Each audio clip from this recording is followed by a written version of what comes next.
نروح بقى للصنف التاني وهو الكولد فري. والكولد فري فيه 3 مواد فعالين، وهم الباراسيتامول وده مسكن للألم وخافض للحرارة ويعتبر خفيف على المعدة. تاني حاجة الكلورفينرامين، ودي مادة مضادة للهستامين بتخفف من الأعراض الحسية زي الرشح، سيلان الأنف والعطس ودموع العين، ولكن خد بالك ده من الجيل الأول من مضادات الهستامين. آخر مادة وهي السودوفيدرين، ودي مادة مزيلة للاحتقان بتعمل على تضييق الأوعية الدموية الصغيرة، وده طبعا بيوفر الراحة من الاحتقان من انسداد الأنف. طيب إيه هي دواعي استعمال الكولد فري؟ أو بنوصفه لمين؟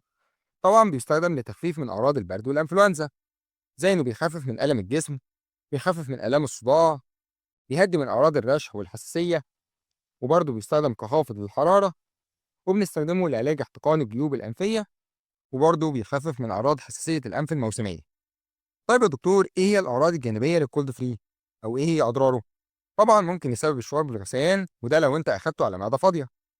كمان ممكن يسبب الشعور بالنعاس وده لأنه بيحتوي على مضاد هستامين من الجيل الأول. وبعض الحالات اشتكت من الصداع أو الدوار. وبرضه ممكن يسبب عصبية وقلق. ولكن خد بالك لو لاحظت ظهور أعراض الحساسية من الدواء زي الطفح الجلدي وتقرحات في الفم ومشاكل في التنفس واضطرابات في الرؤية وسرعة في ضربات القلب أو عدم انتظامها، فوقتها لازم توقف الدواء وتبلغ الطبيب المعالج فورا.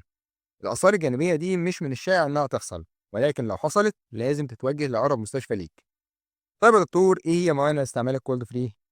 طبعا ممنوع في حالة الأشخاص اللي بيعانوا من الحساسية تجاه أي مكون من مكونات الدواء. كمان ممنوع في حالات ارتفاع ضغط الدم، وبرضه في أمراض القلب والأوعية الدموية، وبرضه لا يفضل وصفه في حالات قرحة المعدة، وبرضه ممنوع في حالات الحمل والرضاعة، وبرضه ممنوع للأطفال أقل من 12 سنة.